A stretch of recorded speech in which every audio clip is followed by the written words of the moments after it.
I'm gonna wear this hat tonight. Oh man, I'm all covered with dust. Crapola.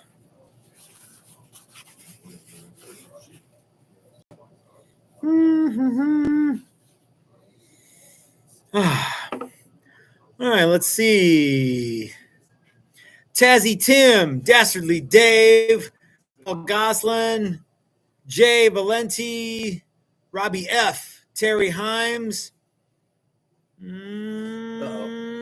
Rick B, Sort of hurts. Zed, Butch Landry, Driddle. All right. Yeah. What time do you have on your phone thingy, Chris? 5:01. 5:00. So we're going. Okay. Should we turn the fan off to the? Sure. To the. I'm sure people can't hear it. I'm sure they can't, but you know, what if they can? What if they can't? I should probably turn my phone volume off too, guys. What you need to know is that we have been really pushing to get everything done this week because we are right in the middle of Chris's Mystery Workshop. That's right. Now, Chris's Mystery Workshop has been unfairly maligned by people in the media. No. I think this is okay. True or false? I've got true or false questions for you. Okay. True. Yeah. All right. We will never do another Chris's Mystery Workshop. False. We are going to modify Chris's Mystery Workshop True. to be something different. True. We will never do another Chris's Mystery Workshop. Yeah, true. Nice flip-flop. Okay. All right. So anyway, true-ish. I think Chris's Mystery Workshop is a fine beginning to a bigger idea. That's what I was trying to get at. I was hoping that you would say we're never going to do another one of Chris's Mystery Workshops. Instead, we're going to do something based on it but different. And because hanging out with the guys and making the fun stuff that we made, I had tomorrow reveal is going to be a lot of fun. There's going to be a boatload of guitars, right? Yes. Okay. All right, Chris. So tonight's topic is, I don't want to give more away on the Mystery Workshop thing because tomorrow we're going to talk more about that. Yeah, really, you need to tune in because anything that we say now is just it's gonna barely cover it. One thing that I say would be comprehensive, but yeah, I can't speak for the other White Devils here. So yeah. So tonight though, we're talking about something, and I want to give some credit to where credit is due. And that is, it wasn't all my idea. It was none of it was your idea as usual. So all of the credit for tonight's workshop goes to John Sully at Sully Guitars. On his Facebook page yesterday, he had a post, and it was essentially, I kind of miss the 80s. And I kind of miss all the stuff that was going on in the 80s. Some of it was a little crazy, but it was a fun time. And he was talking about guitars, you know what I mean? Not like, whatever he was doing that wasn't guitar related, because you can just use your imagination. The guy has a Kiss tattoo. Okay, so yeah, anyway. So he said, but there's a lot of stuff from the 80s guitar related stuff that I don't miss.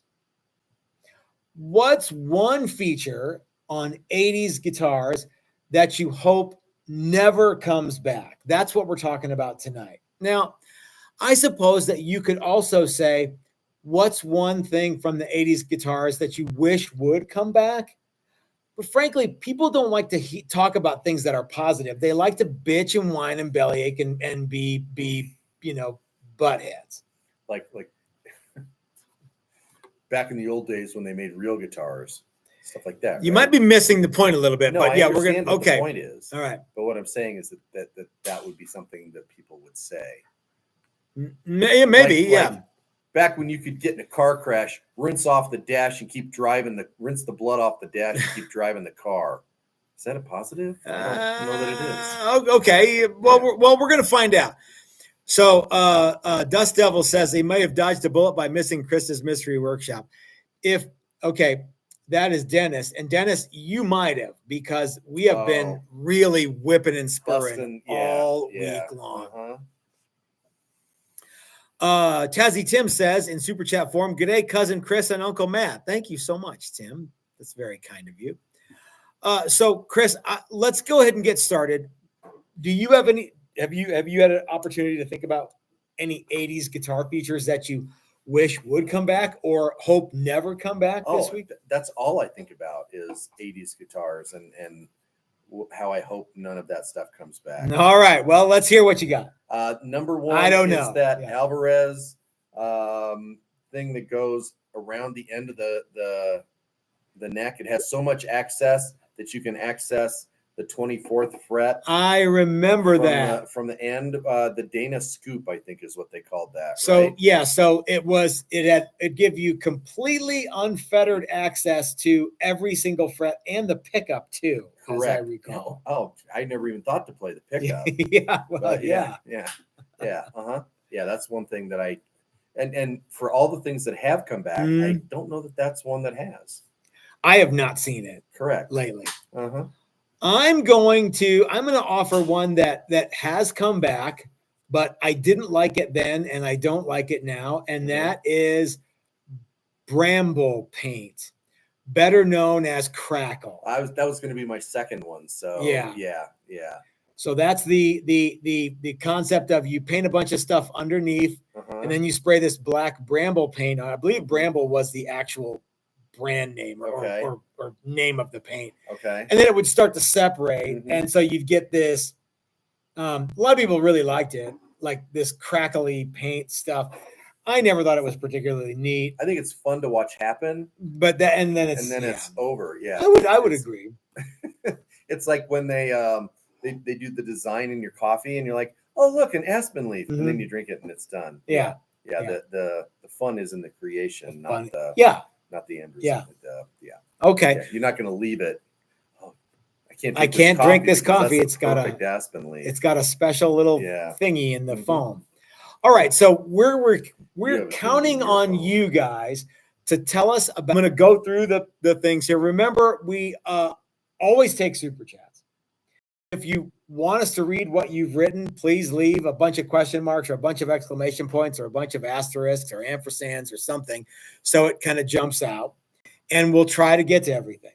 But we want to know what you guys hope comes back, never comes back. And I suspect most of you will say, I hope this never comes back. I think so, because I think all the truly good ideas and cool stuff either never left from the 80s or has come back. I guess that's true. Why, if it was popular then, why would they stop? Well, I think things, slowly dropped off.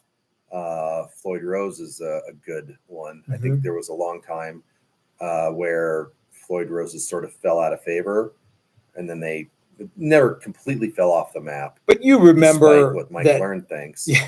But there were a ton of times that like every guitar came with a Floyd. Correct. Yeah. You couldn't sell a guitar without a Floyd, and then you could sell a guitar without a Floyd.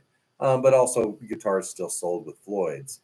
So those of you who know, the Floyd Rose is the 40 Smith & Wesson of tremolos. Okay.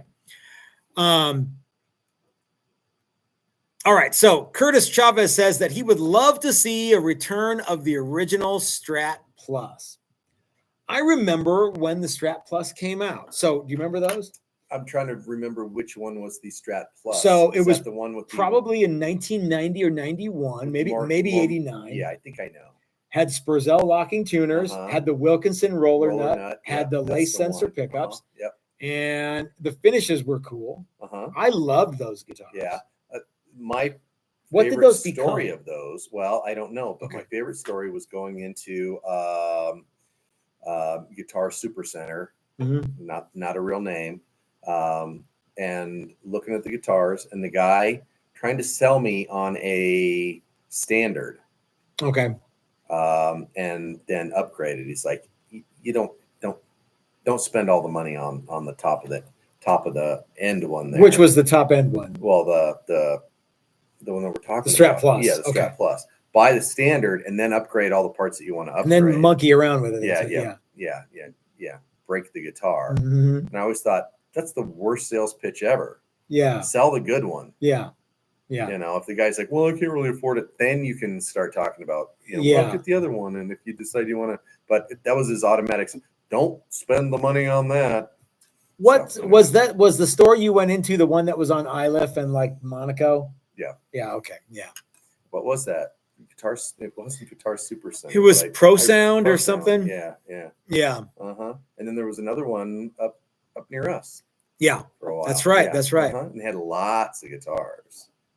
All right, guys, I'm going to try to get all these in here.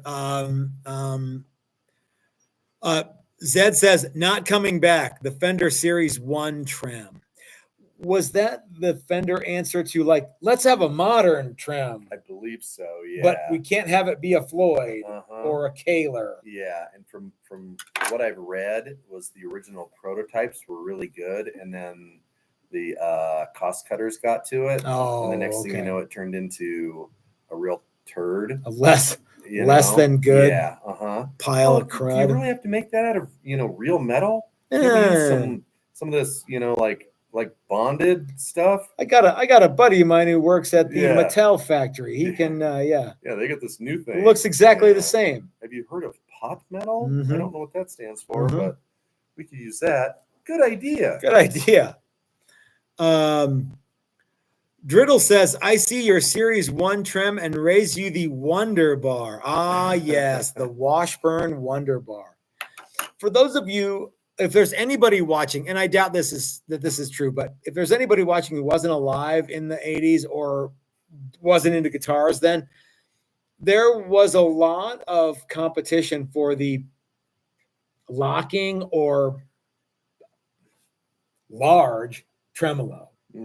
And generally speaking, there was one that was head and shoulders above everything else, and there was another one that was, dare I say, the pretender to the throne. So the one that everybody wanted was the Floyd Rose, and I suspect that the reason everybody wanted it is because Eddie Van Halen, played one, But the one that was kind of the also ran was the Kaler. Now, I happen to love the Kalers. I think they're really cool, but they didn't do as well. They didn't have like I don't know, the guy from I don't know, Black Oak, Arkansas didn't play from a Kaler. Maybe he's the most famous Kaler player. There's probably somebody, and I don't know who it is. Yeah. But then there were some others that were like there was the AccuTune bridge, and I think those were on some Hondos and some other thing. But you need to know about the AccuTune bridge. It was neither accurate nor in tune. Discuss. The Washburn Wonder Bar was, I believe, one of those things that was like, it was a top mount. You didn't have to route it, as I recollect. Okay. Do you remember? I don't remember. I don't remember. I don't necessarily need to know either. So if you need me, if you're telling me like, yes, you did, or no, you didn't have to route the Washburn Wonder Bar, I don't care. Because they were pretty craptastic. And like the Fenders had some stuff that like kind of looked like they were locking, but really they were just oversized versions of what Fender had already made, and they weren't any better, and they were probably quite a bit worse than just a regular. Yeah, probably. Yeah. Yeah. I wonder how many of those really bad tremolo systems, it was actually the rest of the guitar that was a problem.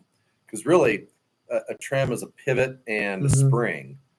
And as long as those things work unfettered, then it's the rest of the guitar's fault. Yes, as nothing working properly. As soon as something sticks, then you go out of tune. And in the world of cheap guitars, there's a whole lot of other things that can go wrong. Yeah. Not necessarily the whammy bar thing. Our good friend Jam Jimmy has a Maestro trem on a guitar. Yeah. Right. And that is about the simplest trem ever in the history of trems. Yeah. Right. It's a piece of spring steel. Yeah. That's it. There's no that's the spring and spring steel. And the pivot is the flex of a bunch of screws holding it down. Of that steel. And when he first put it on, it was horrible. But we ran, we played around with the nut and did some other stuff. And as soon as we got the strings moving through the nut, then it was fine and it stays in tune. I think. Yeah, I think the best thing you can do with the Maestro trem is just rotate the arm all the way back and never touch it. Never touch it. Well, but if you do happen to accidentally bump it, So, and same with, like Bigsby's. Turns out a lot of the holes aren't drilled exactly straight, so they sort of bind. And that's one of the big problems with Bigsby's, especially the cast ones. Okay. So, it's I predict that we're going to hear a lot of talk about trems and the stuff from the 80s that people don't want to see come back. One of the things that I don't want to see come back. What's that? Those V strap buttons that Ibanez used. Oh, I don't remember those. Oh yeah, no, I don't want to see those. Robbie F has one here that is very broad. I'm not a big fan of 80s shredder style guitars. So I'm going to say Robbie F doesn't like Super Strats. Yeah, maybe because that's basically what those were. I mean, unless he's talking about something pointier or something. Well, I get that, and I remember going into used guitar stores and seeing a lot of Charvels and Jacksons, whether they were American or whatever, going for no money because nobody wanted that stuff. Yeah. They all had weird graphics on them and pictures of girls who are now not as attractive as they were then. But the picture, I don't think I think the picture was a then picture. Then picture, not a now picture, and a style picture, and like having Nagel. Well, Nagel on your guitar. Let's face it, no one wants a picture of Tawny Katane on their guitar now. Well, especially not now. Even Zombie Tawny Katane. Yeah. All right. Nobody wanted that. Well, and a lot of people are talking about some aesthetic things. Vinny's World and Driddle are both say they don't like the neon colors. I got to tell you, I liked a lot of that. Now, I never owned a guitar that was iridescent green or safety orange or anything like that, but monkey grip green. What did you think of those colors? Some of it's okay. Somebody once told me when all you have to offer new is neon colors, you're in big trouble. Okay. Now it was, a different thing. I think it's still 100% right. Though. Yeah. New for 1988. Pink. Neon pink. Yeah. Isn't that the same guitar that you painted red last year? Yeah, but now it's pink. Now it's pink. Oh, and we also have it in safety yellow. Yeah. All right. So, yeah. And it comes with a nylon strap. Ooh, nylon straps I hope never come back as well. That's a very 80s thing, isn't it? I think it was, yeah. Let's go with that. Nuclear Grizzly has one that I'm going to have to disagree with. Bridge pickup only. Okay. Now, first of all, I don't believe that bridge pickup only is necessarily an 80s exclusive thing. Right. But you did see it often. Yeah. The Super Strat, Floyd, bridge pickup, volume control, done. Yeah. But of course, the Fender Esquire had one pickup. I love that guitar. What do you think about one pickup guitar? I think now tell them like you tell me. What do you think about one pickup guitars? I like one pickup guitars. I don't think a lot of other people like one pickup guitars. I think they find them too limiting or possibly too limiting. They like the idea of having all these things that it can do. What do you guys think? Yeah. In the 80s, I believe that guitar was a tool of the trade. Yeah. And if you were a lead guitar player who never had to play a rhythm lick in his life, there was no reason to have anything with a neck pickup in it at all. Mhm. Now, other people will argue, well, that's my favorite setting. George I play Lynch all my, plays solos play all on the my neck leads on it. Okay, pickup. fine, whatever. Yeah. But, you know, if you want, if night after night, your job is to go out there and play wheedly solos Mhm. over the rest of the band. Yeah. That's the weapon of choice. And get blowjobs because of the solo. Yeah, that's frankly, that's what. Yeah, I'm not lying.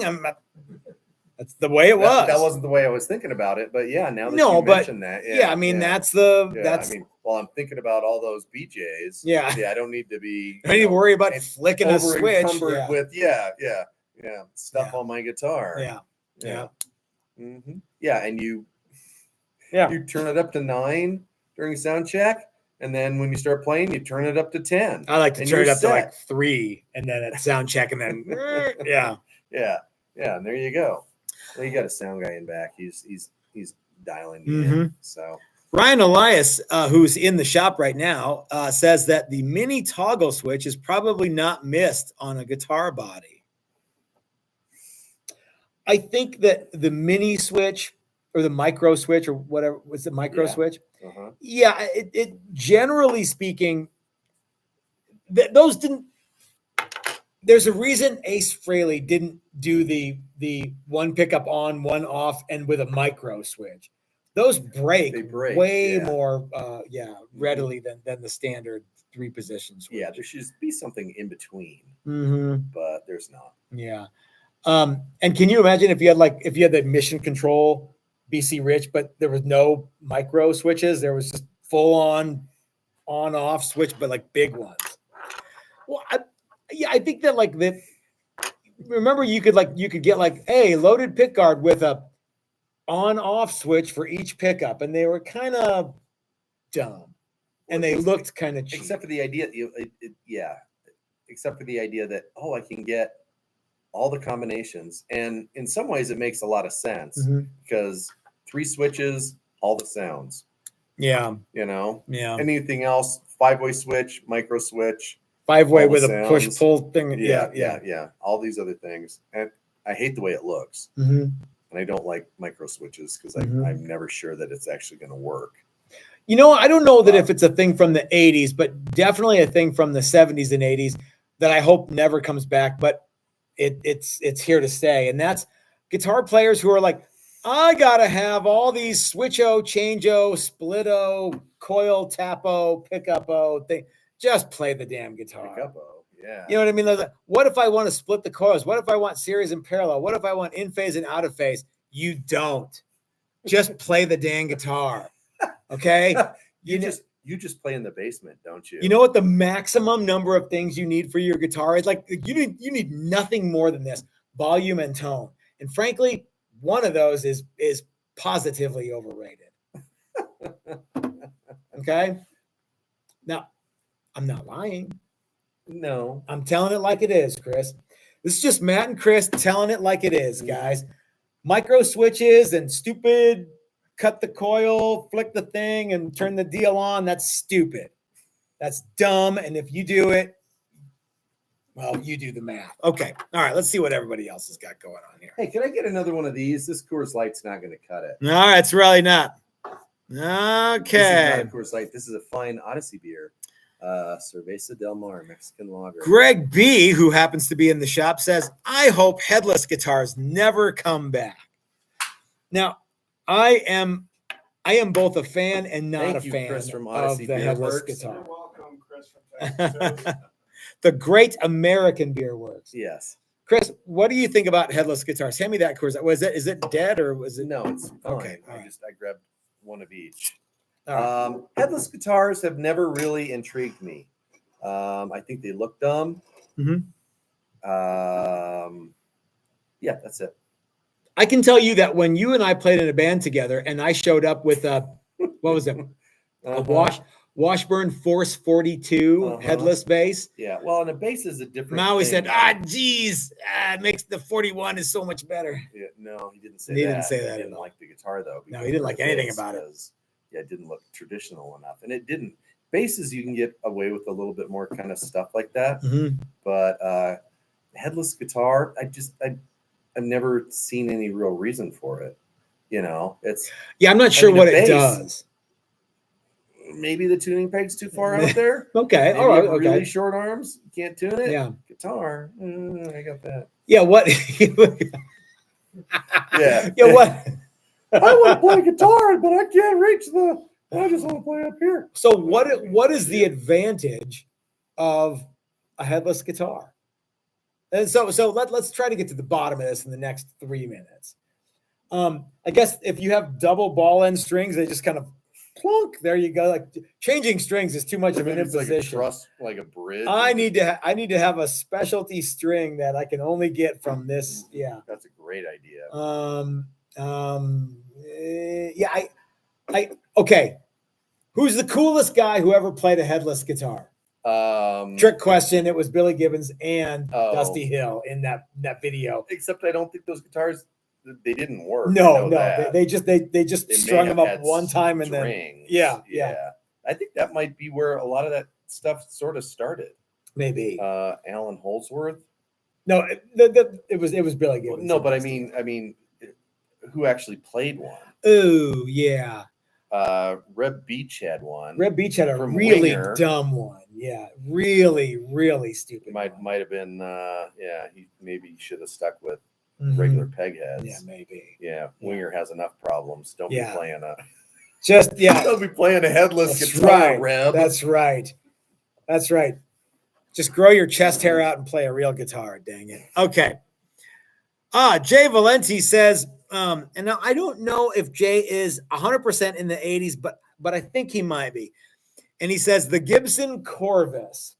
Let's talk about the Gibson Corvus. And there was a couple of things that came out that were right around that same time. I think it was oh gosh, do you remember what the other ones were, Greg? That were the Gibson Corvus, which was a ridiculously absurd shape.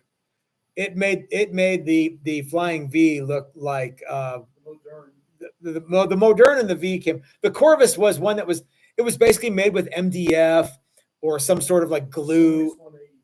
The Sonex, yeah.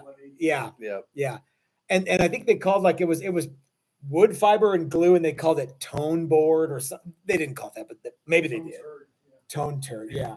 It was surfboard foam. Yeah. It was foam and resin. What can we? And it was sort of the Sonex was shaped like that. The Paul, as I recollect, and the Corvus came out was particularly stupid, and there was another couple that were really dumb too that were right in that. I want to say one was like a Maestro, or I don't remember, but yeah. What do you think about the Corvus, Chris? I don't know enough about it, but it sounds really terrible. You guys got to know this, and you might not, but not everything Gibson does is a home run. As a matter of fact, a lot of things that they do are not home runs. The majority of the stuff Gibson does is not a home run. If you take, so Gibson's a big company, and they make electric guitars, they make acoustic guitars, they make semi-hollow guitars. Those are still electric, but it's solid body guitars. Yeah. If you take each of those categories, they probably have 3 or 4 or 5, that are truly popular, and then everything else falls by the wayside. Kind of as a turkey, yeah. So this is why my position on Gibson is that they should make 3 guitars: the Les Paul, the SG, and some other thing, and they should all be $10,000. $335. Okay, sure. They do better with that than anything. And all the other stuff should be Epiphone stuff, because Epiphone now is a subsidiary of Gibson. Yeah. Right? And they make like, the Epiphone Les Paul or the whatever. They should stop making those, because I remember when owning a Gibson used to mean something. Yeah. So you can't get a Les Paul from Epiphone, but you can get all the other squirrely shit. You can get an Epiphone Corvus and sure, you whatever else they don't make. That's a brilliant idea. Well, it might not be. That's why nobody's ever really asked good. me It's to actually be really the good. CEO of Gibson. Really good. Yeah. Because But like, then that stops. Well, why would I buy a real Les Paul when I could get the Epiphone? it's just as good. Yeah. Well, you can't. Yeah. Yes. Yeah. You can't get it. You want a Les Paul? It's American. Yeah. You want a. I'm trying to think of something really turkey from them. The Firebird X. Yeah. Yeah. Do you remember, Chris? You and I went to Guitar Center 4 or 5 years ago, and it was like the last hurrah of the Henry, what's his face? Oh yeah. CEO guy. And they had some Well, Gibsons there that were like $600, and they all had the same flaws in the same spot. And they were like weird Strats that were brutally inch and a bad. quarter thick, and they were like, oh, good. Yeah. Nice. Every cost-cutting measure. Yeah. And you could tell they were it was loaded up with import parts. Just donkeys. Yeah. It was just, it was like, well, I guess, assembled in the U.S., somewhat made in the U.S. Maybe, okay, but this thing is a dog. Why Yeah. did you buy this? Yep. Yeah, and it wasn't overly cheap. I think they were $399 in the world of $250 good guitars. At the point, or something like that. Maybe more than that, $599. But yeah, they were terrible. Terrible. All right, I'm skipping way ahead here, guys. I hope that you don't hold it against me if I don't read your thing here. But Dylan says that single pickup guitars rule. Dylan, I want to talk to you because one of the things that we're going to do in the future is, and I need your help with it. So I'll call you tomorrow if that works. Oh man, there's so many comments here. I just had a new idea. Okay. Single pickup guitar. Okay. Except it's not single pickup. Except it is. Okay. It's 2 pickups, but there's no switch. Both pickups are wired to the volume, and yeah. Because one of my favorite sounds is a 2 pickup guitar, but it still has a 3-way switch. Okay. But I don't need the 3-way switch. I could be happy with it just in the middle of that position. So just remove that, and I'd be in business. Deja has an interesting one here. That internal Strat trem they mounted without a back cavity was from that period too. Still haven't seen one in real life yet. Do you remember what he's talking about? No. Okay. That might have been very close to the Washburn Wonder Bar. Driddle says he loves neon. Zed says he loves the Nagel guitars. He's hoping that Nagels come back. Lefty O says hot pink and lime green with a splash of safety orange is what he likes. Who said that? Lefty. Okay. Dan says that he likes your new T-shirt. Oh. Now that's one that was our Woodwire and Volts official T-shirts, yes. was it not? Uh-huh. Okie doke. Oh man, there's so much going on here. Dan says, I think that if you feel a pickup limits you, you need to learn some new tunes. All right, I'm skipping way ahead. Hi, Gary. How you It's doing? kind of like playing an acoustic guitar, right? How many sounds does an acoustic guitar have? Yeah. One. Yeah, one. All right, guys, I have to go all the way down to the end here because I don't know where we are. But Dylan says, duh, the only right answer is parachute pants. I thought about spandex as an answer. Spandex should definitely be a especially thing. on dudes. Yeah. Jay now says they call them yoga pants, and I'm all about yoga those pants on ladies. stirrup pants. Stirrup pants.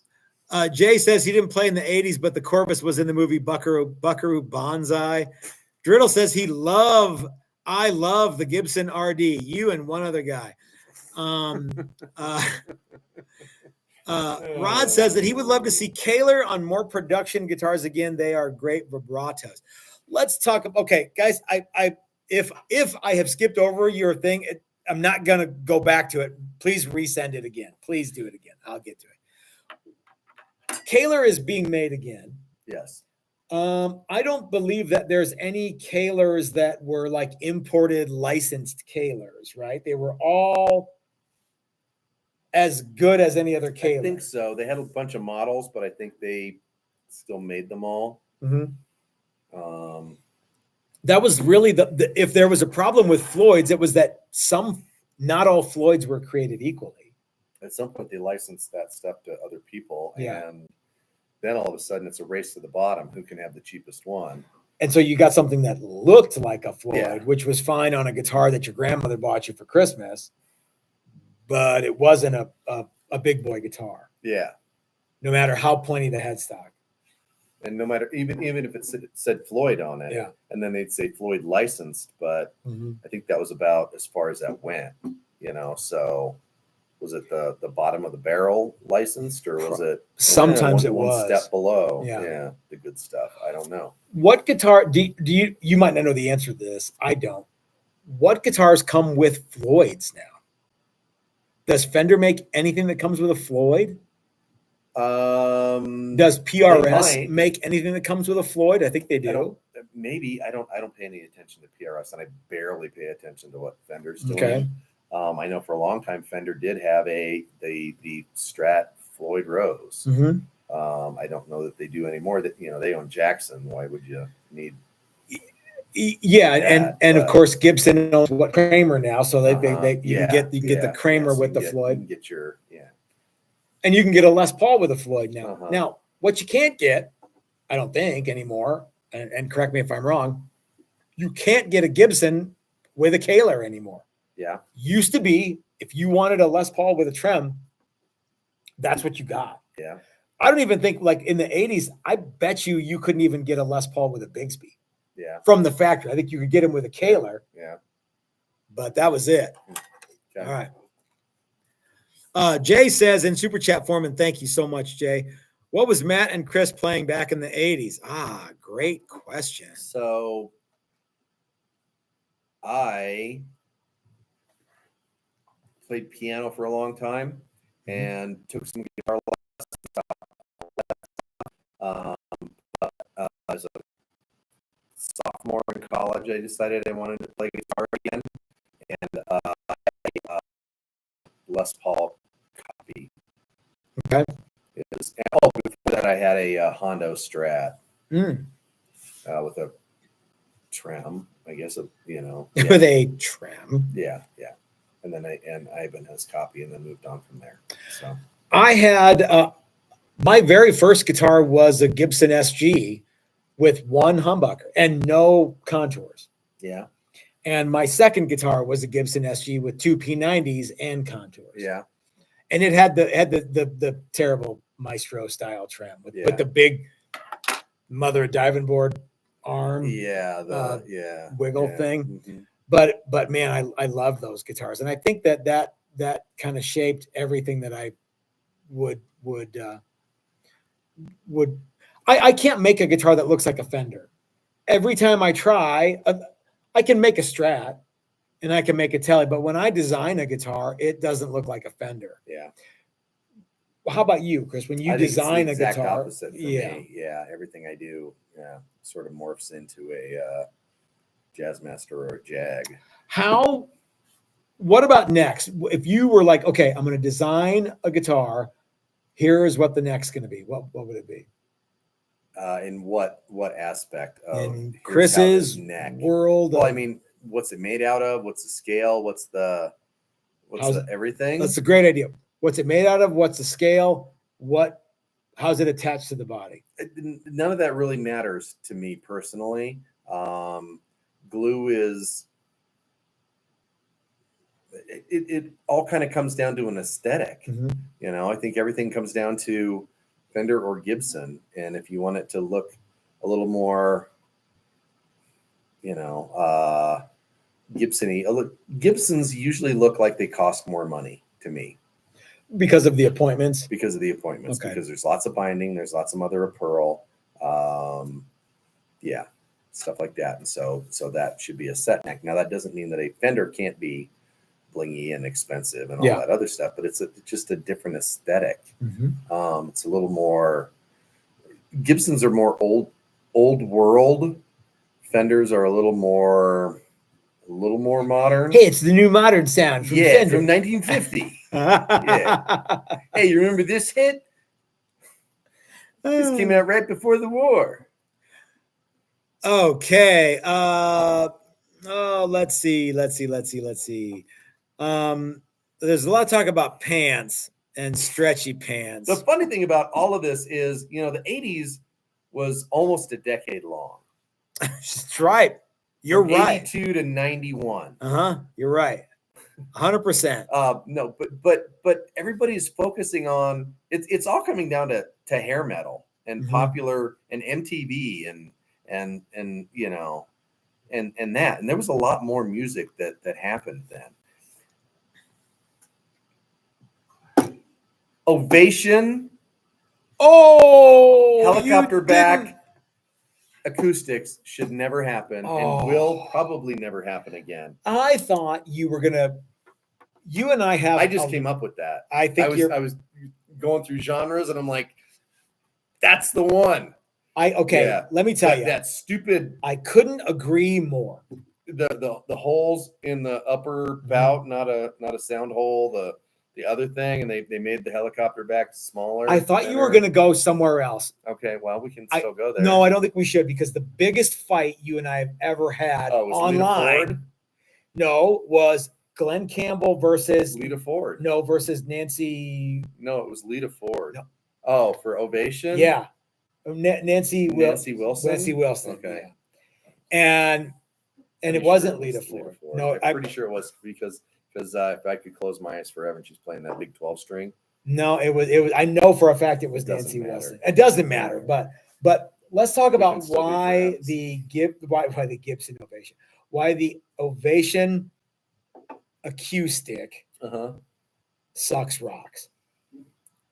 Okay, well, for one thing, I think you have to give it up to them for at least trying something new. Agreed. I don't think all of them were terrible. I think that was another company that probably grew too fast and wildly popular, though. Unbelievably popular, and then not popular at all. And then but when's the last time you saw anybody playing an Ovation? I don't know. Used to be that was never. Yeah. But everybody had them seemingly, and everybody famous had them. And all right, so and I think they probably sound okay. I'm sure they. The funny thing is, in a world of Tonewood, that's the argument. Yeah. Against Tonewood.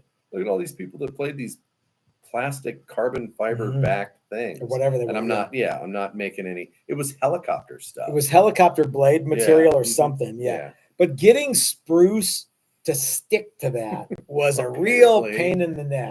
Especially when you had an Asian factory doing it for you. Although I don't know if you remember this, but do you remember on the Applause catalog it said made in our factories in the Orient? I remember reading that, and I was with my friend. They were Oriental. I was with my friend Rob Weingart, and he was like reading that to me. I'm like, made in the Orient? That's just like code for like crappy. Yeah. So maybe when they send it, they'll send me a butterfly knife too. Oh, that'd be sweet. Yeah. Maybe a throwing star. One of the weirdest things though is like the back could be formed to anything you wanted it to be formed like. For some reason or another, Ovation made it formed the convex. Yeah. Most guitar players are also convex. Why didn't they make it concave?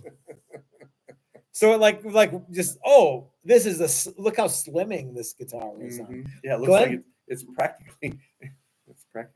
Glenn Campbell and Nancy Wilson did not need to be slimmed down by their guitar. No, they had drugs back then. And I got to tell you, okay, Glenn Campbell wails and is a better guitar player than Nancy. I still think, though, to this day, and I don't want to get into it again, but I still think that Nancy Wilson probably sold more ovations. Okay. But that was my argument from the beginning. I remember that. And no, you don't, because you thought it was Lita Ford. And no one cares what it wasn't Lita Ford. It was Lita Ford. It wasn't. I could probably find the video, but I'm not going to remember or care. It's a whole Chris, it was a whole show. I'm not talking to Chris Fesker, I'm talking to Chris Hill from Odyssey Beer Works. And and it doesn't matter, but no. Yeah. But Glenn Campbell is like. So back in the day, I like Formula One speed guitar player. So back in the day, I had a roommate that had a Ovation classical guitar, and we spent a fair amount of time passing that guitar back and forth, and it never felt overly uncomfortable. It felt fairly nice. Yeah. It was a nice guitar. Well, do you remember they had some that were like really, really round and some that were like halfway really round. Yeah, this was one of the early big ones. And and they got thinner. And I think actually the thinner ones might be more of a problem than the thick ones. But they're fun to see out in the wild now. Every once in a while, I'll see one at a used guitar store. You know where I saw a famous Ovation player just last night? at the Pep Boys? Yeah. Oh, no, I don't. Richie man. Sambora. Richie That's Sambora. right. Yeah, No, that guy for a guy that is Richie Sambora, he sure has had a lot of guitar sponsors and signature models. Jerry, Everybody seems to like jump through hoops to give Richie Sambora, I don't know why. and then all of a sudden he'll just jump ship and go Yeah. someplace else. Yeah. F you, Fender. I'm going to Ovation. What? Jerry F says that he has an ovation and it slips off your leg when you're sitting down. Okay. Yeah. I mean, maybe now, I am a different shape than I was when I was 18. You are more convex than Possibly, you were then. Yeah. I might have been more concave back then. Well, Chris, at the risk of upsetting you, I'm going to tell you. Are.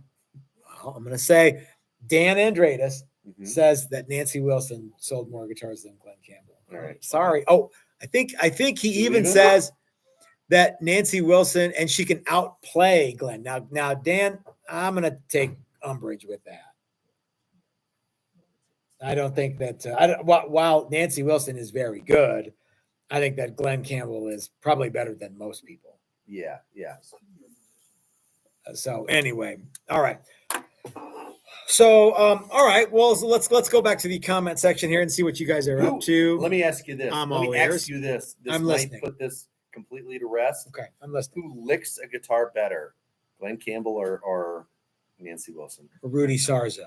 No. You only get to choose from Glenn Campbell or Nancy Wilson. Yes. Who licks the guitar better? Yes. I'm going to say Glenn Campbell, Rudy Sarzo style. No, there's that video of the song it's the worst heart song ever. It's called "All I Want to Do Is Make Love to You." Okay. And she's tonguing the guitar. Yeah, Nancy licks the guitar, and you're like, "This is the best video ever." I don't know what kind of guitar it is. Okay, question for you: does Glenn Campbell have any videos where he licks the guitar? Not to my knowledge, no. No, he just plays them really well. Maybe he should lick them, and yeah. Okay. All right. And remember, we had a conversation about Dan earlier today, and these answers are exactly what we talked about. You and I did? Yeah. About Glenn Campbell today? No, Dan. Oh, Dan. Yeah. Okay. Wait.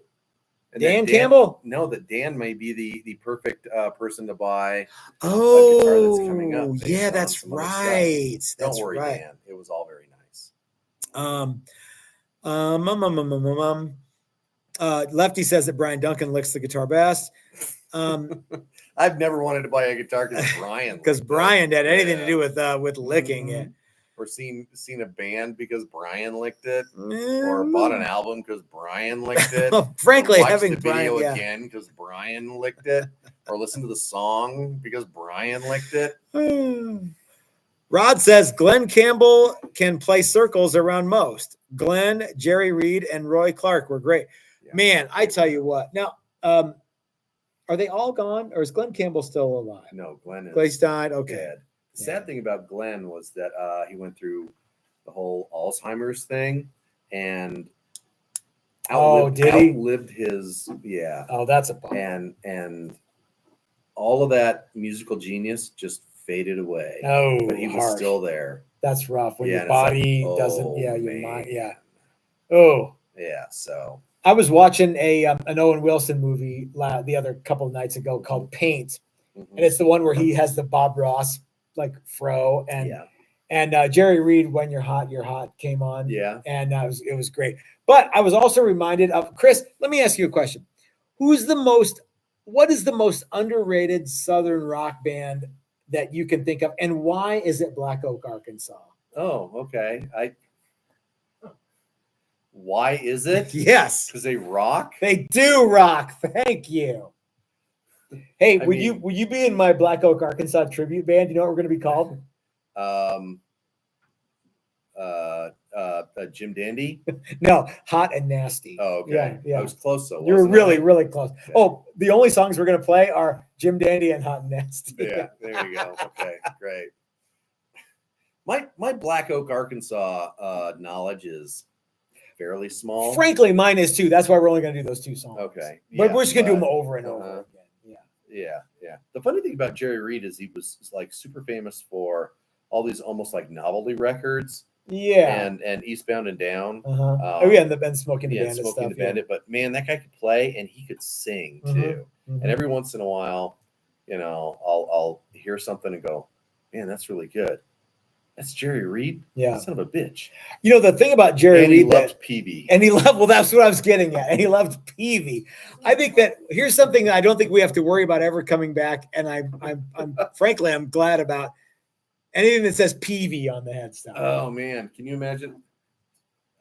I'm surprised there aren't, although I think you can still just buy them for not that much money, real ones. Yeah, T60s and T40s, and they're going up. Like are if you, going up, what do you yeah, want? yeah. I want the heaviest guitar I can get. yeah. Do you have something really big and really blonde? And Yeah. really heavy. Yeah, We have sure just do. the thing. Yeah, possibly over-engineered. Yeah. Yep, right here. Zed says, "Bring back the Peavey Mantis." No. I was sort of waiting for that. Okay. Tim has had to go. Sorry, Tim. Dylan says Marshall Tucker Band. I can see that, but still, I think Black Oak Arkansas. Yeah. There was so much stuff that happened in the 80s. I mean, really, Peavey could be the answer to this whole question. Yeah, anything that said Yeah. Peavey. Yeah. Although some of their stuff seems pretty good and pretty neat, and they had some stuff that was like cool adjacent, as I recollect. You know, in the 80s, because the T60 and the T, and the well, except you could get a whole lot of guitar. I mean, they were heavy, but it was a whole lot of guitar, and people were stronger back then. They were. They could carry heavier things. Yeah, they really could. Yeah. Everyone now is a puss. So starting in like 1985, I think. Really. It got. That's when things went downhill. I blame video games. Remember? Yeah. Back when men could lift guitars that weighed more than before 8.5 your pounds. ColecoVision and your no Friendo 64. Zed asks a great question. Wasn't Peavey one of the first CNC guitars? You are absolutely right, Zed. They used a lot of, from what I understand, gun stock technology. Like it's not copy carver and it's not CNC necessarily, but it's those two things adjacent, and they did necks that way. So lots of cost-effective manufacturing. The stock duplicator is what Lefty says. There you go. That's the word I was looking for. Dale Gribble says, any suggestions on how to add mini switches to my Challenger Level 3? How can I do it without hurting the top? You can't. Put them in the control plate on the back. Going out the back. Have it stick out the ass end. Yeah. It'll stab you in the junk. Yeah, you could make one of the potentiometers a push-pull thing if you wanted to do something dumb. Rod says Blackfoot was one of the great Southern rock bands. So many great records. Yeah, absolutely. Nick M says, I'll always have a soft spot in the Peavey Mantis. Still remember playing my friends and realized how bad my guitar was. I could actually play the Peavey Mantis. And Dan says, don't forget Puddle of Mud. I don't know what that means. Didn't Kenny have a Peavey Mantis or a Peavey Kamikaze or a Peavey? The dumbest name. You remember Kenny from Super Bitchin'? He did all those great videos for us. He died recently. Oh, Kenny. Kenny. I don't know. He had a Peavey, and some Peavey with like a really stupid looking Peavey, but he loved Patriot. it. I mean, they're all sort Again, of.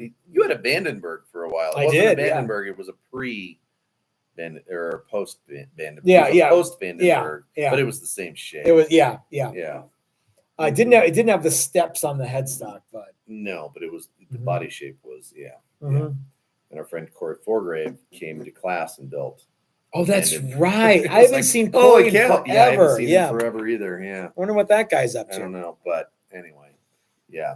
Peavey made some good. I think people hated Peavey because they were everywhere and they made good stuff for not a lot of money. So, I mean, everybody. I think at some point, everybody that played in the 80s and 90s was powered by something Peavey. There was a lot of Peavey. Yeah. Oh, I got a PA. What is it? Peavey. Peavey, yeah. Okay. Yeah. I have a powered mixing console. Yeah, there was. I had so much Peavey stuff back in the 80s that it was like, okay, well, does yeah, it work? I mean, I need a 4x12 cabinet. Mm-hmm. Well, there's this Marshall for $8 gazillion, or this Peavey with some pretty good speakers in it for my buddy quarter of the price. My buddy Steve Christensen bought a Marshall JCM 800, but he was like, I could get the same speakers in the Peavey cabinets for like half the money. So he got a full stack, but it was like it was a Marshall head with 2 Peavey 412s and okay, there you go. Yeah, whatever, yeah, double the speakers. Yep. Double the air push. Yep. Yeah, that's the way to go. Yep. Yeah, and Peavey made some actually really cool speakers. Now the Peavey Butcher that went with those cabinets was actually quite excellent. Yeah. Yeah. Well, yeah, I mean, it's not like they came up with their own stuff. They just knocked off other stuff. And yeah.